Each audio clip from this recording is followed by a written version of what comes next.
Hello दोस्तों, रोज़ की तरह आने लेकिन ब्लॉग में सबका हार्दिक स्वागत है। सबके मंगल भविष्य की कामना के साथ बड़ों को मेरा सादर नमस्कार, छोटों को मेरा आशीर्वाद। मैं ठीक हूँ दोस्तों, आशा करता हूँ कि आप सब ठीक होंगे। रामचरितमानस के उत्तरकांड के प्रसंग में दोस्तों मर्यादा पुरुषोत्तम भगवान रामचंद्र जी के चरित्र का जिस प्रकार से काव्यभूषण जी ने उनके स्वरूप का वर्णन किया है वो मानव जीवन के लिए अभूतपूर्व है, क्योंकि मर्यादा पुरुषोत्तम भगवान राम ने हर प्रकार के मानवीय जीवन से अपना सानिध्य स्थापित करके और अनेक प्रकार के प्रेम, भक्ति, स्नेह और सदाचार के भावों का मर्यादित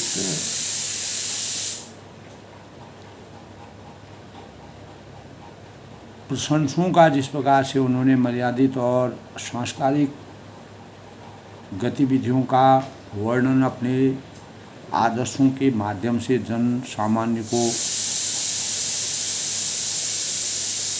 जन सामान्य के मस्तिष्क में इस प्रकार के भावों का संचालन किया। तुलसीदास जी ने दोस्तों रामचरितमानस में खास तौर से उत्तरकांड में कलयुग के विभिन्न प्रकार के कलयुग की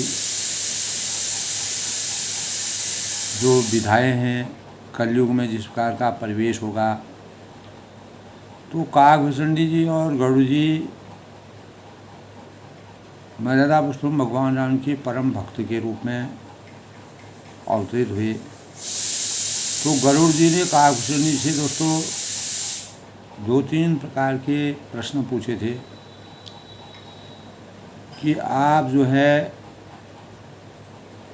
कौवे के रूप में क्यों अवतरित इस संसार में हुए और मर्यादा पुरुषोत्तम भगवान रामचंद्र की भक्ति का आपको कैसे आशीर्वाद प्राप्त हुआ, जबकि हजारों ऋषि हैं, मुनि हैं, तपस्वी हैं, महान प्रबुद्ध लोग हैं, रात दिन मर्यादा पुरुषोत्तम भगवान राम जी की तपस्या में संलग्न रहते हैं, विदीर्ण रहते, अपनी चेतना को भूल जाते हैं, अपने शरीर को भूल जाते हैं। तो आपके अंदर क्या ऐसा खास बात है जो कि आप एक कौवे के रूप में परमात्मा के पूरे जो उनके विराट स्वरूप का वर्णन था परमात्मा के और आध्यात्मिक स्वरूप के उनके पूरे भावों को आपके अंतःकरण में जो व्याप्त है उसका क्या रहस्य है। तीसरी बार उन्होंने पूछी थी दोस्तों कि आपके आश्रम में आने से यह क्या है कि मैं अपने जीवन में अनेक प्रकार के जो संदेह थे, जो मोह था, जो भ्रम, अनेक प्रकार के भ्रम में फैले हुए मेरे विचार थे, उन विचारों और मोह माया के बंधन से मैं हमेशा के लिए तृप्त हो गया। तो काकभूषण जी ने उसका सहर्ष उत्तर दिया और गरुड़ जी की इन बातों की जानकारी करने के लिए गरुड़ जी के ऊपर उनको धन्य होने का वचन दिया। तो मर्यादा पुरुषोत्तम भगवान रामचंद्र जी के वात्सल्य वर्णन का से लेके और जब वह 14 वर्ष तक जब वनवास में रहे और उसके बाद अयोध्या वापस आए, तो संपूर्ण वृत्तांतों को काकभूषण जी ने उनके जीवन लीला का रसास्वादन किया और उसी से कौवे के रूप में जन्म लेकर के अपने जीवन को धन्य माना। तब मर्यादा पुरुषोत्तम भगवान राम जी के में एक खास आदर्शता के भाव ये थे दोस्तों, इस संसार में अनेक प्रकार के प्राणी हैं और एक दूसरे से स्नेह भक्ति होती है, प्यार होता है। लेकिन मर्यादा पुरुषोत्तम भगवान रामचंद्र जी अंतिम पायदान में बैठे हुए जो दीनहीन व्यक्ति हैं, जो अनेक प्रकार के सांसारिक जीवन के बारे में जिनको कुछ भी मालूम नहीं है, चर अचर जितने प्रकार के भी जीव इस संसार में सृष्टि द्वारा उन्होंने जन्म लिया है, तो सृष्टि ने जिन जिन चीज़ों का जन्म इस संसार में दिया है, तो उनसे अपनी आत्मीयता को जोड़े रखा और अपने आत्मीय भावों से, अपने ज्ञान के संचार से जगह जगह अनेकों जगह जा कर के मानव उनके कल्याण के भावों का, जिस प्रकार से उन्होंने मानव जीवन का उद्धार किया, तो 16वीं सदी में दोस्तों तुलसीदास जी ने इसका पूरा अध्ययन करके और मर्यादा पुरुषोत्तम भगवान राम की लीलाओं का वर्णन करके, उसका शोध करके अपने विचारों से त्रेता युग में अवतरित हुए, दशरथ जी के घर में अवतरित हुए मर्यादा पुरुषोत्तम भगवान राम जी का और पूरे रामचरितमानस का और जितने भी पात्र रामचरितमानस में उनका संपूर्ण ज्ञान प्राप्त करके उसका हिंदी में अनुवाद करके प्रत्येक मानव की चेतना को जगाने का कार्य किया। दोस्तों, ये रामचरितमानस जो है मात्र भारत में नहीं, ये भारत भूमि की अपार बहुत ही प्रसिद्ध ग्रंथ है और इसको आज के परिवेश में दोस्तों अनेकों देशों में इसकी मान्यता है और हर एक व्यक्ति में इस प्रकार के भाव आते हैं। वह एक बार अगर रामचरितमानस का पाठ कर लेते हैं, उनको सुन लेते हैं, तो हमेशा उन्हीं के बन जाते हैं। तो इसी प्रकार यानी तो प्रभु तब वह कहते हैं कि प्रभु तब आश्रम आए मोर मोह ब्रह्म भाग, कारण कवन सो नाथ सब कहूँ सहित अनुराग। यानी हे प्रभु, आपके आश्रम में आते ही मेरा मोह भ्रम हमेशा के लिए भाग गया है। ये उनका अंतिम प्रश्न था और इसका क्या कारण है कि हे नाथ यह सब कुछ प्रेम सहित कहिए। तो पूरे प्रश्न उन्होंने पूछे थे और उन्हें पूछा कि आपने यह काक का शरीर, कौवे का शरीर किस कारण से पाया था और सब समझाकर मुझसे कहिए। और हे नाथ, मैंने शिवजी से भी ऐसा सुना है कि महाप्रलय में भी जो है पूरा प्रलय हो गया, पूरा धरती समाप्त हो गई, पूरी सृष्टि समाप्त होगी, उसमें भी आपका सृजनी सृष्टि में बना रहा। तो इसका क्या रहस्य है? तो शिवजी के द्वारा जो सुना हुआ, मेरे गरुड़ जी ने कहा कि शिवजी ने जो मेरे को बताया था वह कभी भी उनका वचन असत्य नहीं हो सकता है। वह भी मेरे मन में अनेक प्रकार के संदेह हैं कि आप में कौन सी ऐसी शक्ति है, परमात्मा का किस प्रकार का आशीर्वाद आपने प्राप्त किया है। क्योंकि नाग हैं, मनुष्य हैं, देवता हैं, आदि चर अचर जीव तथा यह सारा जगत काल का कलेवा है। यानी इस संसार में जब मनुष्य पैदा होता है, कोई भी प्राणी पैदा होता है, तो कभी ना कभी वह जब उसका भौतिक शरीर से आत्मा अलग हो जाती है तो वह काल का कलेवा बन जाता है। असंख्य ब्रह्मांडों का नाश करने वाला काल सदा बड़ा ही अनिवार्य है। तो तुम्हें ही न व्यापत काल अति कराल कारण कवन, यानी अति कराल कारण कवन, तुम्हें ही न व्यापत काल ज्ञान प्रभाव की जोग बलो मोह सो करम को। कल के विषय में था दोस्तों। तो अत्यंत भयंकर काल आपको नहीं व्यापता है। यानी देव है, नाग हैं, मनुष्य हैं, चर है, अचर हैं, सभी प्रकार के जीवों को जो काल के सारा जगत काल के कलेवा होते हैं, लेकिन आप उस काल से भी विरक्त हैं। तो इसका क्या कारण है कि हे कृपाल मुझे कहिए, और यह ज्ञान का प्रभाव है या योग का बल है? ज्ञान और योग के प्रभाव से आपने मर्यादा पुरुषोत्तम भगवान राम जी का सानिध्य प्राप्त करके, जिस प्रकार हनुमान जी को परमात्मा के सानिध्य में रख के परमात्मा ने खुद मनुष्य अवतार में आने के बाद भौतिक शरीर को छोड़ करके समाधि, जल समाधि ली, जो मानव के लिए इस प्रकार की सृष्टि में रचना विधि कि मानव अगर इस सृष्टि में कोई प्राणी अवतरित होता है, पैदा होता है, तो वह उसका जन्म मरण यह जो है सत्य है। तो प्रभु तब आश्रम आए मोर मोह भ्रम भाग, कारण कवन सो नाथ सब कहो सही बंदा। तो जो परमात्मा के अंदर ब्रह्मांड में को जिन्होंने देखा, जिनके पेट के उदर के अंदर जिन्होंने जगत, पूरे तीनों जगत लोकों को देखा, तो इस प्रकार की आभा मंडल से समाहित जो परमात्मा है उनका पर इस प्रकार का आशीर्वाद है। तब गरुड़ गिरा सुनि हर्षो कागा, बोले उमा परम अनुरागा। तो गरुड़ जी की वाणी सुनकर कागभूषण जी हर्ष से प्रफुल्लित हुए और कहा कि वास्तविक जो भाव है वह तुम जानते हो, सर्पों के शत्रु हो, आपकी बुद्धि धन्य है और आपके प्रश्न मुझे बहुत ही प्यारे लगे।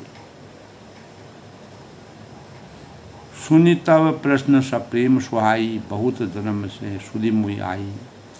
जब तुम्हारे इस प्रकार के प्रश्न आज तक मेरे से किसी ने नहीं पूछे, जब आपने इस प्रकार के प्रश्न पूछे तो मुझे अनेकों पिछले जन्मों की याद आ गई।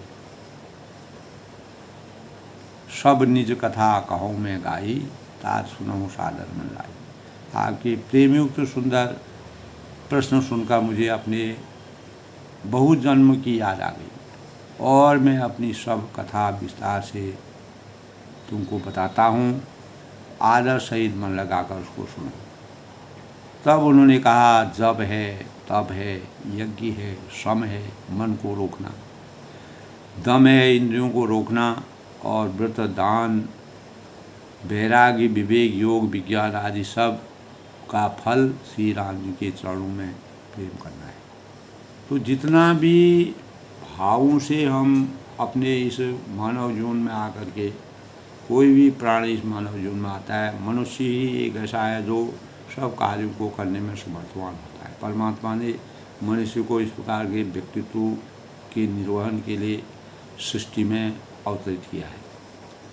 तो जितने भी हम जप करते हैं, तपस्या करते हैं, यज्ञ करते हैं, मन को यानी श्रम करते हैं, दम करते हैं, इंद्रियों को रोकते हैं, व्रत, दान, वैराग्य, विवेक, योग, विज्ञान, सबका फल श्री राम जी के चरणों में, यानी इन सबों का सबको अगर हम मिला दें तो यह अगर रामचंद्र के चरणों में हमारा स्नेह हो जाए, हम भक्ति में विलीन हो जाए, तो निश्चित ही दोस्तों हमारे जीवन में और कुछ भी नहीं रह जाता है। तो हम सब चीज़ जो है उनके चरणों में अगर समाहित है, तो कागभूषण जी ने इतनी शक्तियों को प्राप्त करके परमात्मा का आशीर्वाद प्राप्त कर लिया, और उनके बिना कोई भी इस संसार में कल्याण नहीं पा सकता। जब तक उनकी दया दृष्टि नहीं होगी, उनकी अनुकंपा नहीं होगी, तो वह परम ब्रह्म की प्राप्ति नहीं कर सकता है, मोक्ष की प्राप्ति नहीं कर सकता है। तो यही तन राम भगत में पाई, ताते मोहि ममता अधिकाई, जे तय कसु निस्वार्थ हुई, ते पर ममता कर सबो। मैंने इसी शरीर से श्री राम जी की भक्ति प्राप्त की है। कौवे के रूप में अवतीर्ण होकर के मैंने परमात्मा का पूरा ध्यान लगाया, उसमें अपनी आसक्ति बढ़ाई। तो इसी से यह मेरी ममता उनके अंतःकरण में से आत्मा का परमात्मा से मिलन हो गया, और जिससे अपना कुछ स्वार्थ नहीं था, उस पर कोई प्रेम नहीं करते थे, यानी हमें किसी प्रकार के स्वार्थ निष्काम भाव की से मैंने परमात्मा का सानिध्य प्राप्त किया। श्रुति सम्मत सज्जन कहीं पन्नगार असिपी नीति करिय जान निज परम हितौ अति नीचौ नरति। तो गरुड़ जी ने कहा कि वेदों में मानी हुई ऐसी नीति है, हमारे वेद शास्त्र हमारे मर्यादा इस प्रकार की नीति कहते हैं कि सज्जन भी कहते हैं जो सत्संग के वास्तविक ज्ञाता हैं, जो सत्संग की मर्यादा को जानते हैं, सत्संग का क्या वास्तविक भाव है, सत्संग से हमको किस प्रकार की प्रेरणा मिलती है, सत्संग के सानिध्य से हम भगवान के कितने नज़दीक जाते हैं, हम सत्य की पराकाष्ठा को प्राप्त करते हैं, अपना परम हित जानकर अत्यंत नीच से भी नीच जो है व्यक्ति से प्रेम करना चाहिए। यानी इस संसार में न कोई बड़ा है न कोई छोटा है, जिसको परमात्मा ने इस सृष्टि में पैदा किया है तो सबको समान रूप से परमात्मा का आशीर्वाद प्राप्त है। अब अपने कर्मों के अनुसार हम जिस प्रकार के कर्म अपने कर्म क्षेत्र में जिस प्रकार के कर्म करते हैं उसी प्रकार हमको फलों की प्राप्ति होती है। कर्मण्येवाधिकारस्तु मा फलेषु कदाचन। कर्म ही फलों का प्रदाता है। तो जो जस करहि तस फल चाखा। तो परमात्मा की नज़र में सब बराबर है। हमने अपने कर्म क्षेत्र को किस दिशा में बढ़ाया, हमने अपने कर्म को कैसे परमात्मा के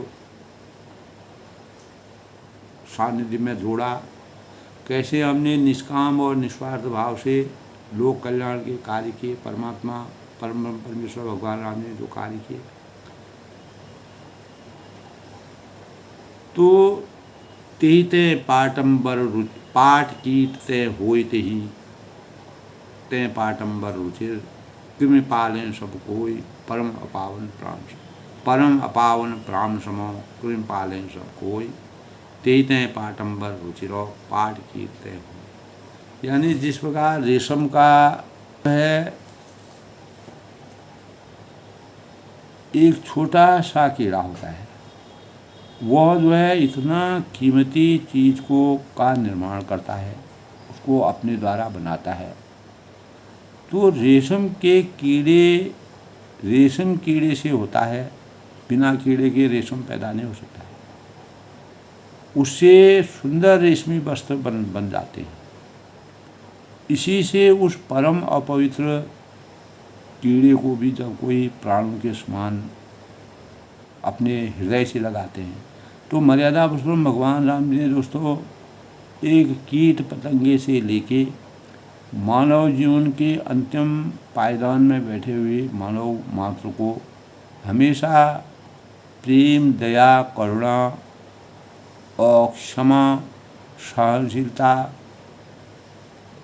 आदर्शता, मर्यादा और सुसंस्कारिक भावों की संरचना की अभिवृत्ति से मानव चेतना को जगाने का कार्य किया।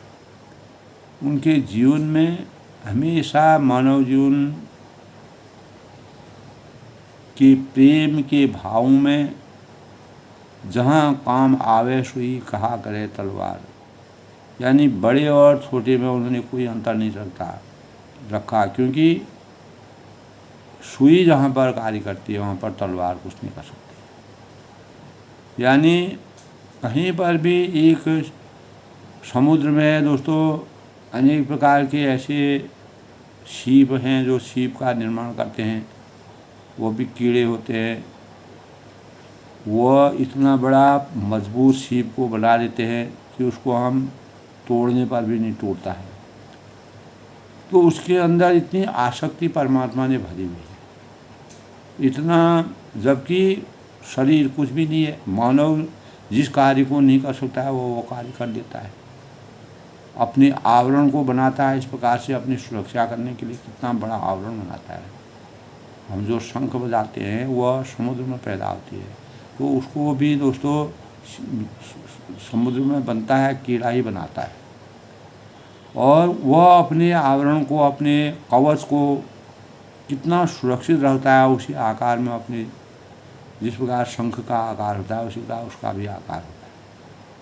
तो इसीलिए कहा है, तो मर्यादा पुरुषोत्तम भगवान राम जी ने उस वास्तविकता को समझा कि हर मानव का अपने कर्तव्यों के अनुसार कर्तव्य निर्वहन की सबकी अपनी अपनी महत्ता है। उस महत्ता को अगर हम समझ जाएं तो हम इस सांसारिक जीवन के अनेक प्रकार के जो बंधन हैं उनसे हम छुटकारा पाएंगे।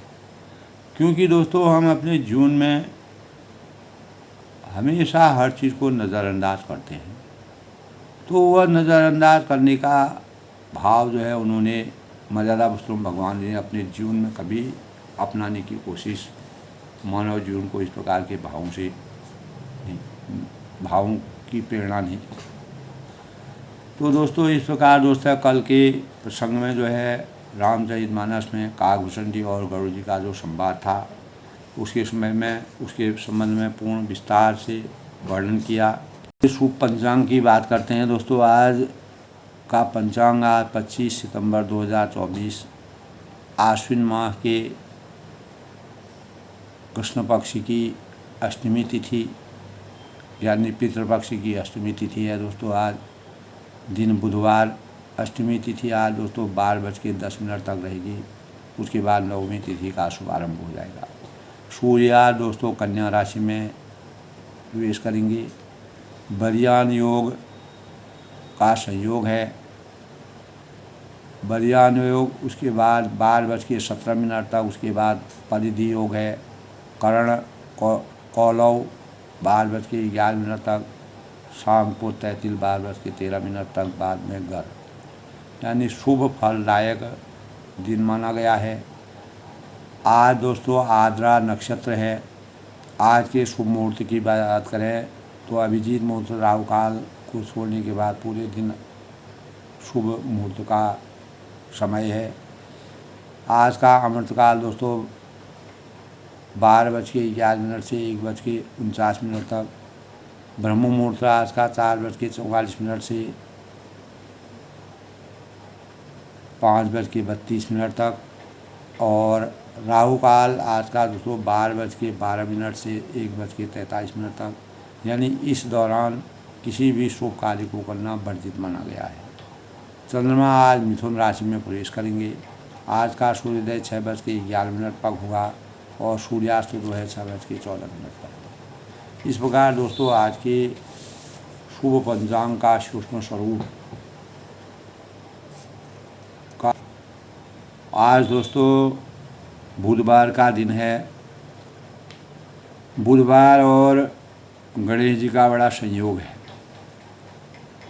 जब गणेश जी कैलाश पर्वत में माँ पार्वती गणेश जी अवतरित हो रहे थे तो उसमें बुध देव जो हैं गणेश जी के कैलाश पर्वत पर पहुँचे। तब उन्होंने भगवान गणेश जी का दर्शन किया। तभी से बुध ग्रह जो है वह भगवान गणेश जी और बुध ग्रह का बड़ा संयोग है। एक दूसरे की मान्यता है। और बुध ग्रह हमारे जन्म कुंडली में 9 ग्रहों का संयोग बना रहता है। 9 ग्रहों में बुध ग्रह बहुत ही बलिष्ठ माना गया है। बुध ग्रह हमें अनेक प्रकार के व्यापारिक जगहों में फ़ायदा पहुंचाता है और बुद्धि और विद्या का प्रतीक होता है। तो अगर हमारे जन्म कुंडली में ऐसा कहा गया है ज्योतिष शास्त्र में दोस्तों, अगर सभी ग्रह हमारे खराब भी होते हैं, अगर बुध हमारा मजबूत होता है तो हम कहीं भी अपना जीवन यापन कर सकते हैं। हमको यानी कुछ न कुछ प्राप्ति होगी। तो बुध ग्रह भाग्य का मानक माना गया है। और बुध ग्रह के अनुसार गणेश जी सभी देवताओं में पूजी माने जाते हैं। सबसे पहले उनकी पूजा अर्चना की जाती है। कोई भी शुभ कार्य होता है तो गणेश जी का सबसे पहले गणानान्ता गणपैना विधिनान्ता विधिवैना ओम गणाधिपति नमः। तो ओम गण गणपते नमः का गजाननं भूतगणासेवितं कपितजम्बूफलचार भक्षणं उमा सुतं शोक विनाशकारकं नमामि विघ्नेश्वर पार्वती। यानी शोक को, दुख और कष्टों को निवारण करने वाले गणेश जी जो है, तो भगवान शिव और पार्वती जी का आशीर्वाद गणेश जी को, अपने पुत्र को उन्होंने प्राप्त की, क्योंकि उन्होंने अपने माता पिता की बड़ी सेवा की। और माता पिता की सेवा में उन्होंने चारों जो भूमंडल का चारों तरफ उनकी परिक्रमा करके अपने माता पिता के भावों को बढ़ाया। तो सभी देवताओं ने में यह मान्यता आई कि भगवान शिव की मंत्रणा के अनुसार, देवताओं की मान्यता के अनुसार गणेश जी को सर्व पूज्य के रूप में माना गया है, क्योंकि माता पिता है तो मे देवतम परम यह कर्तव्यम देवतव्यम तथा दाव्यम करुणा। तो माता पिता तुम्हें माता च पिता तुम्हें तुम्हें बंधु सखा तुम्हें तुम्हें विद्या द्रोण तुम्हें तुम्हें सर्वम मम देव। तो माता पिता के जब आशीर्वाद प्राप्त होता है तब हमको भगवान की प्राप्ति होती है, गुरु की प्राप्ति होती है। इसलिए आज बुधवार के दिन गणेश भगवान का पूजन करना, गणेश जी को दूर्वा अर्पित करना, गणेश जी को मोदकों का भोग लगाना और गणेश जी के पूजन करने से हमारे अनेक कार्यों में शुभता आती है। गणेश जी और लाल किताब के अनुसार दोस्तों दुर्गा माता का दिन भी आज माना गया है। कमज़ोर जिन लोग मानसिक रूप से कमज़ोर होते हैं तो उनको बुधवार का व्रत अवश्य करना चाहिए, ये हमारे शास्त्र बताते हैं। बुद्धि की प्राप्ति का यह दिन माना गया है। हिंदू धर्म के अनुसार बुधवार का बहुत महत्व माना गया है। भगवान बुध की पूजा आराधना आशीर्वाद प्राप्त करते से हमारे मानव जीवन में विद्या और बुद्धिमान और सुकृति की प्राप्ति होती है। और बुधवार की प्रकृति साम्य होती है दोस्तों, और इसीलिए व्यापारी दृष्टिकोण से बुधवार शुभ माना गया है।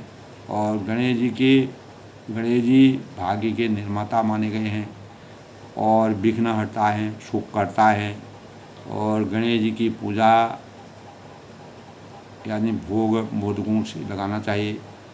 माता पार्वती और शिव जी ने इस दिन भगवान गणेश जी की निमित्त किया था, और उस दिन कैलाश पर्वत पर, जैसे मैंने कहा कि बुधदेव का आगमन हुआ और गणेश जी को समर्पित श्री गणेश की पूजा करने के भाव बुधवार को पैदा हुए। तो भगवान गणेश जी मंगलों को करने वाले हैं। और भगवान गणेश जी में दीप प्रज्वलित करके पूजा अर्चना करना, कपूर है, धूप है, रोली है, लाल चंदन है, मोदक चढ़ाना चाहिए। ओम श्री सौम्याय गणपति वरद सर्वजनं मे बस मानसों स्वाहा। तो प्रिय मंत्र है गजाननाय विघ्नये वक्रतुंडाय धीमहि तन्नो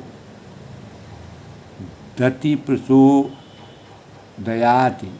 श्री वक्रतुंड महाकाव्य सूर्य कोटि संप्रभो निर्विघ्नं कुरु मे देव सर्व कर्मेषु सर्वदा। तो इस प्रकार दोस्तों भगवान गणेश जी की अर्चना करनी चाहिए। प्रिय मंत्र इनका है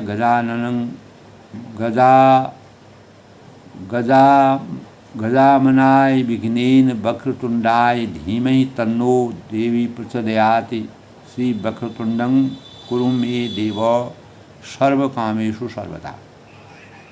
इस प्रकार बुधवार बुध ग्रह व प्रथम पूज्य गणेश जी का विधि विधान के साथ पूजा अर्चना करने से जातकों और साधकों की मनोकामनाओं की पूर्ति होती है। जीवन में सुख का आभास होता है, मानसिक विकार दूर होते हैं। भगवान गणेश जी का पूजन करने से अनेक प्रकार के संकटों से हमें मुक्ति मिलती है। हम जीवन में सकारात्मक भावों की ओर बढ़ते हैं और अपने जीवन को सार्थक बनाने में कामयाब होते हैं। मर्यादा पुरुषोत्तम भगवान रामचंद्र जी के आज के प्रसंग में जिस प्रकार काकभूषण जी और गरुड़ जी का प्रसंग था, तो काकभूषण जी और गरुड़ जी के अंदर में जो संशय से मुक्ति हुई, तो मनुष्य को सदैव काल एवं परिस्थिति के अनुरूप निर्णय लेने चाहिए। तो काकभूषण जी ने जो गरुड़ जी ने जो निर्णय लिए, निर्णय में संशय या अविश्वास अहितकारी होता है, उसको समाप्त करना चाहिए। वास्तव में असंशय व मन की दुविधा होने पर कर्म में सफलता संदिग्ध हो जाती है। तो हम जीवन में जिस भी कार्य को प्रारंभ करते हैं, अगर उसकी प्रारंभिक अवस्था से ही हम मन में संशय उत्पन्न हो जाए, तो उस कार्य में कभी भी पूर्ण योग हमको नहीं मिल सकता है। तो वस्तुतः संशय हमारा शत्रु होता है। तो इसके विपरीत मन में असंशय या सफलता के प्रति दृढ़ता का भाव प्रायः हारी हुई बाजी में पलट देता है। तो इस प्रकार दोस्तों, यदि हम गहनता से विचार करें तो पाएंगे कि कई बार ऐसा होता है कि संशय की स्थिति हमें अनिर्णय की ओर ले जाती है। तो जब शिव जी को जब गरुड़ जी मिले, तब शिव जी ने इसीलिए खग जाने खग की भाषा, पशु पक्षी ही पक्षी की भाषा जान सकता है। तो लंबे समय तक काकभूषणी द्वारा जो पक्षी रूप में वो अवतरित होते, उन्हें जिस प्रकार के सत्संग का प्रवचन किया, उससे गरुड़ जी का संशय हमेशा के लिए समाप्त हुआ। तो हम नदी के तट पर पहुँचते हैं, वहाँ अनेक नौका खड़ी रहती हैं। यदि हमारा मन संशय करने लगे कि इसमें कौन सा नाव सही है, कौन नदी पार कैसे कर लेंगे, तो उस अवस्था में सुबह हम कभी यह निर्णय नहीं ले पाते हैं कि हम किस नाव का चयन करें। तो इसलिए गरुड़ जी ने काकभूषण जी रूपी नाव की शरण ली। इस अनिर्णय की स्थिति में हमारा नदी पार करना संदिग्ध हो जाएगा। इसीलिए भगवान विष्णु के पास गए, ब्रह्मा के पास गए, फिर शिव जी के पास गए और नारद जी के पास गए गरुड़ जी। तो उसी प्रकार दोस्तों, गीता के चौथे अध्याय में इस जगह कहा है कि भगवान श्री कृष्ण कहते हैं कि जो अज्ञानी और श्रद्धारहित और संशयवान है, उनका यानी इसका नाश होता है। अतः जीवन मार्ग में चयन और पालन में असंशय होना आवश्यक है। जो व्यक्ति संशय के भाव से मुक्त हो जाता है, वह सत्य की साक्षात्कार शक्ति का साक्षात करने में सक्षम हो जाता है। और इसलिए जीवन में संशय से मुक्ति होना हमारे जीवन का परम लक्ष्य है। इसीलिए गरुड़ जी ने जो है अनेकों जगह भटकने के पश्चात अंततोगता काकभूषण जी के द्वारा लंबे समय तक सत्संग करने के बाद उनका जो अंतर्ज्ञान में भगवान के प्रति अथाह प्रेम की अनुभूति जागी, उसका रहस्य दोस्तों आज के प्रसंग में देखिए क्या। स्वार्थ सांझ जीव कहो यहा, मन क्रम वचन राम बदनेहा। तब वही गरुड़ जी का उत्तर काकभूषण जी देते हैं कि जीव के लिए सच्चा स्वार्थ यही है कि मन वचन और कर्म से श्री राम जी के चरणों में प्रेम हो। मन से, वचन से, कर्म से अगर हम परमात्मा में अभ्यस्त हो जाएंगे तो सोई पावन सोई सुभग शरीरा। वही शरीर पवित्र हो सकता है, वही शरीर सुंदर हो सकता है, वही इस संसार की वास्तविकता को जान सकता है। और जो तन पाए भजन रघुबीरा।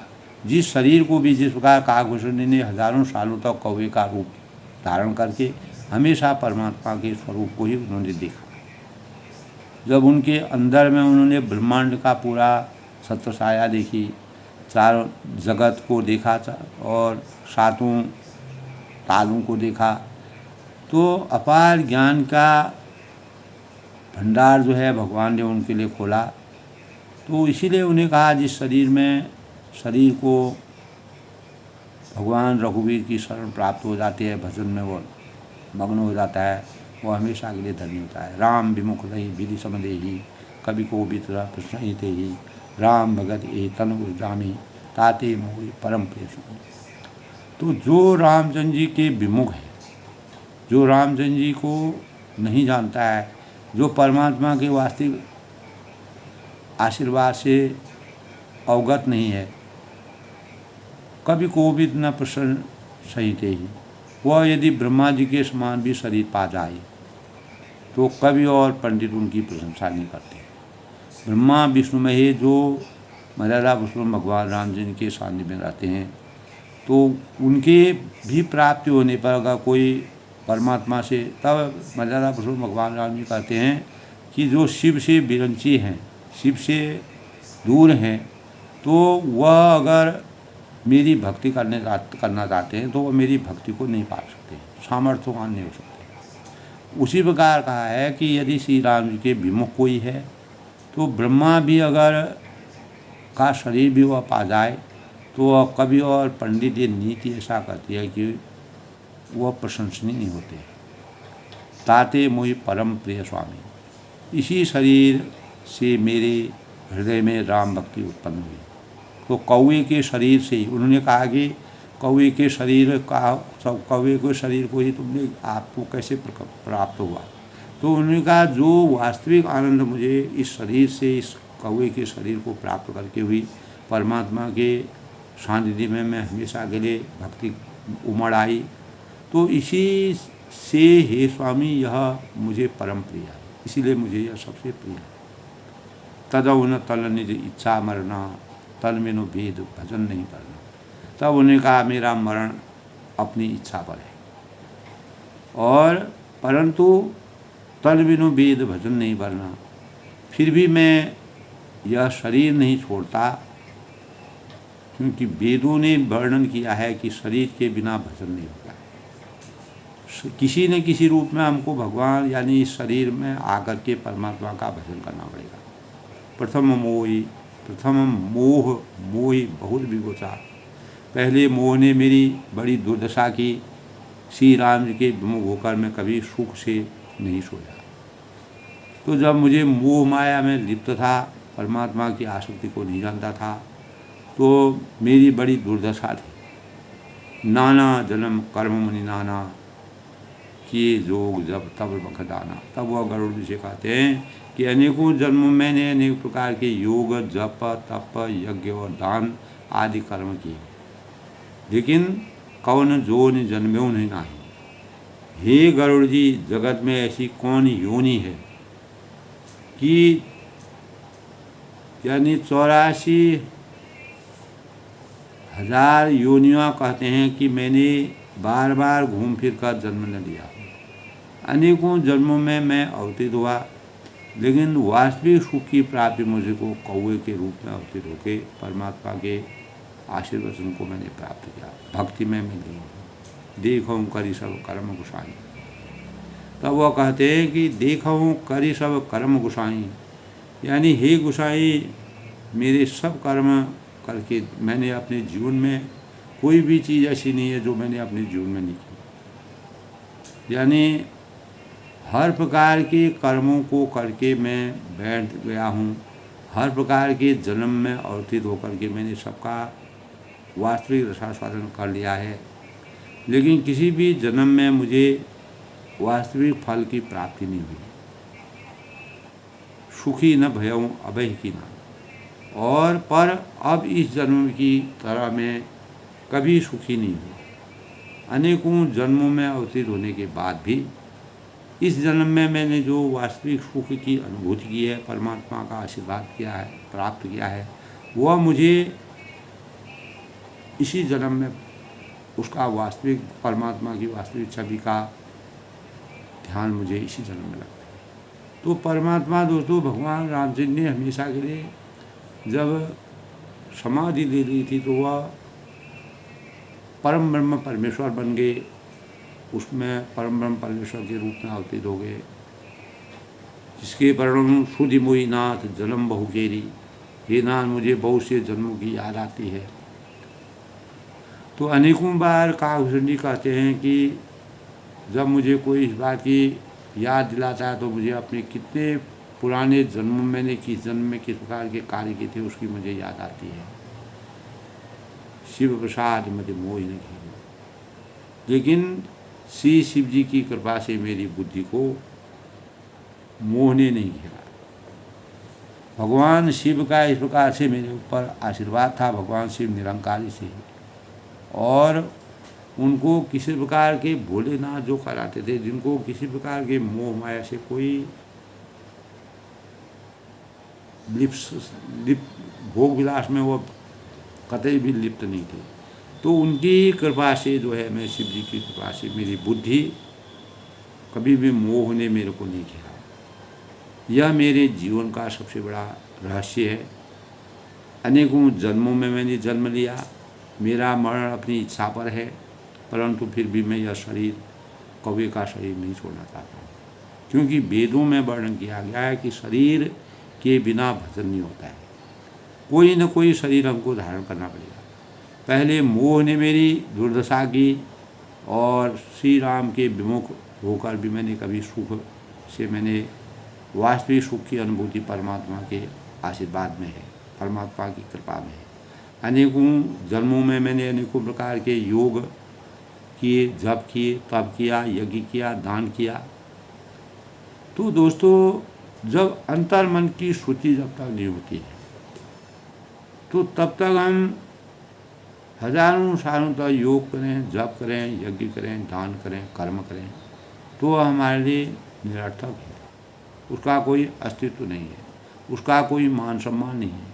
तो परमात्मा की वास्तविक कृपा दृष्टि जब हो जाती है, तब योग है, जप है, तप है, यज्ञ, दान आदि कर्म जो है वह पीछे रह जाते हैं, और परमात्मा की भक्ति सबसे आगे आ जाती है।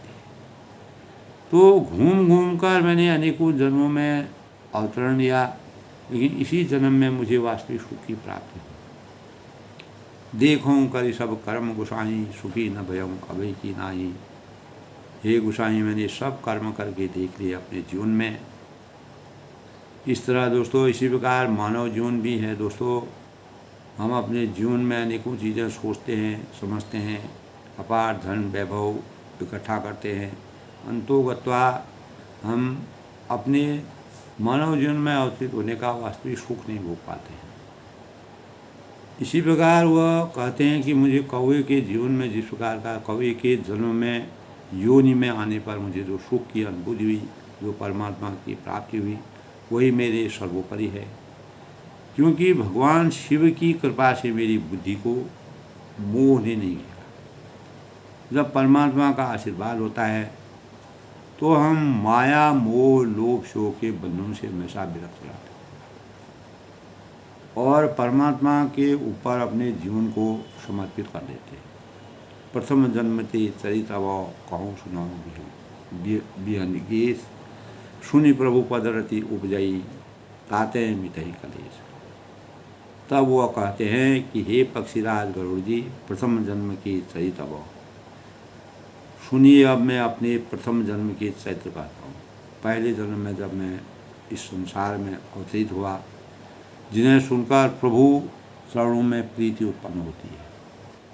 अगर मैं अपने प्रथम जन्म की बातों को करता हूँ, तो भगवान के स्वरूप में हमारी अथाह प्रीति उमड़ती है, जिससे सब क्लेश हमारे समाप्त हो जाते हैं। सुनि प्रभु पदरति उपजई, ताते मिटहि क्लेश। समस्त प्रकार के सांसारिक क्लेश, लोभ, मोह, क्रोध, शोभ, जो भी मद, ममता, ये अहंकार, ये सब समाप्त हो जाते हैं जब परमात्मा के चरणों में हमारी अगाध प्रेम के भाव से हो जाते हैं। हम ब्रह्म में लीन हो जाते हैं। पूरब कल्प एक प्रभु जुगाओ, कल जुग मल मूल मूल, नर और नार अधर्म रतो, सकल निगम प्रतिकूल। तब कागभूषण जी कहते हैं कि प्रभु गरुड़ जी से कहते हैं कि पूर्व कल्प में एक प्रभु जुगो, कल जुग मल मूल, नर और नारी अधर्म रतो, सकल निगम प्रतिकूल। यानी ये प्रभु, पूर्व के एक कल्प में पापों का मूल युग जो है वह कलयुग था। तो पापों का जो श्री गणेश होगा।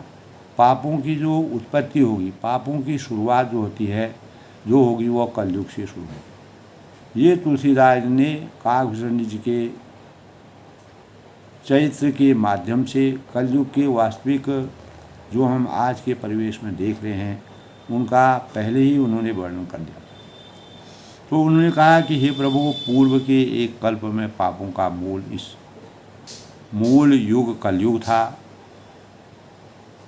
नर और नार अधर्म रत, जिसमें पुरुष और स्त्री सभी अधर्म परायण और वेदों के विरोधी थे। तो कलयुग में ऐसा है, पूजा पाठ यज्ञ जप तप दान पुण्य सभी कार्य होने पर भी अंतर्मन की शुद्धि और जो हमारे अंतःकरण में अनेक विचार के कुविचार हैं वह समाप्त नहीं होते हैं, क्योंकि कलयुग का इसी प्रकार का प्रभाव है। तो इसीलिए उन्होंने कहा कि पूर्व कल्प एक प्रभु जुगा कल जुग मल मूल, नर और नार अधर्म तथा सकल निगम प्रति। आज के परिवेश में भी दोस्तों हम देखते हैं कि पूर्व के एक कल्प में पापों का मूल युग था कलयुग। तो उनको कलयुग की याद आती है, पहले कलयुग आया होगा तो उसकी याद आती है। वो कहते हैं कि पुरुष और स्त्री सभी धर्म परायण न होकर के अधर्म परायण थे और वेदों के विरोधी थे। जो हमारे वेद हैं, 4 वेद हैं, ऋग्वेद यजुर्वेद सामवेद अथर्ववेद। तो उन वेदों में जिस प्रकार के हमारे सनातन और हमारे धर्म और हमारी मर्यादा, हमारे आदर्श और परमात्मा के प्रति जो अपार श्रद्धा के भावों का वर्णन है, उनको मानने वाले ही नहीं थे, उनके विरोधी थे।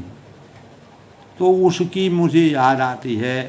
तो मैं अपने जीवन को कवि के रूप में जो जीवन मैंने धारण किया, मैं उसी जीवन को सार्थक मानता हूँ।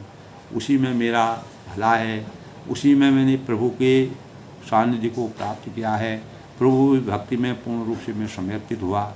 तो गरुड़ जी के द्वारा पूछे गए प्रश्नों का काकभूषण जी सहर्ष उत्तर देते हैं।